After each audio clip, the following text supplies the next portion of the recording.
My standards when it comes to Black Panther have been so lowered over the past 5 years that any sign of improvement practically begs a perfect 10 score. The series is definitely in a better place now than when the current volume debuted last year, and certainly when compared to anything in the previous volume, Secret Invasion tie-in excluded. But at the end of the day, the improvement still only extends so far. With the series going on what is at least a temporary hiatus now, I'm still left to wonder if I should mourn its absence. This final chapter is meant to build up the tension as the political situation in Wakanda collapses and Doom makes his move against the royal family. This is one area where Jonathan Maberry isn't pulling it off at all. The revolts and riots in Wakanda are barely documented at all. Instead, most of the situation is communicated via a series of talking newscaster heads. This is a conflict that needs to be explored in greater depth than it is, because it could be very interesting. It could even have a bit of real-world allegory. Instead, Maberry devotes too much attention to his heroes punching things and not enough to the more interesting aspects of the story. I'm also beginning to feel more and more that Storm is being wasted in this series, and I hope that changes quickly in Doomwar. But if you came to see the new Black Panther team up with some heavy hitters and clobber the bad guys, then at least you'll be satisfied. This issue offers a preview of things to come as Namor and the Fantastic Four join Shuri in combat against Walter Declan's minions. Maberry's upgraded Absorbing Man in particular offers a memorable clobbering block for Thing. Ironically, it's actually during these action-heavy sequences when Maberry's dialogy functions the best. He displays a better-than-average handle on the Fantastic Four.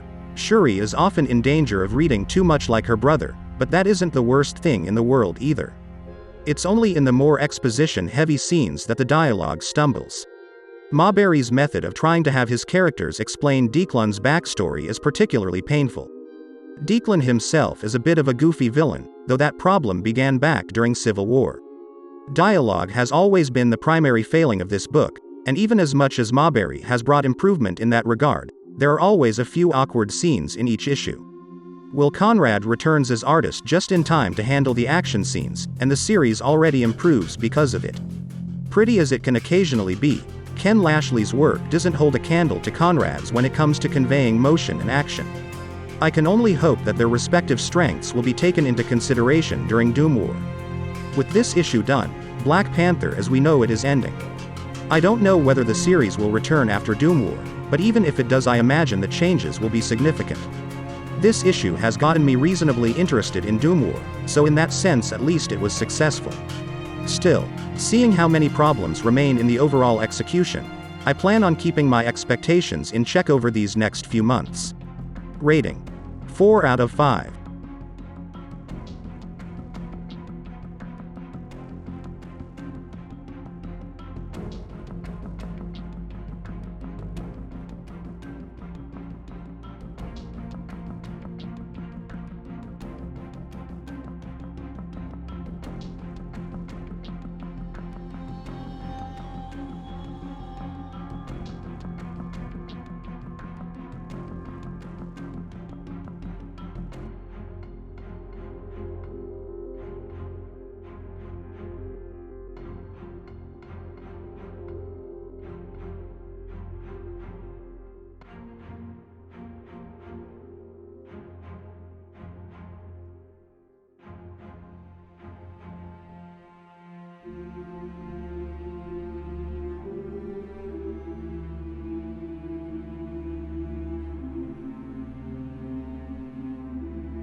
Thanks for watching and please subscribe, like, comment and share this video to support us.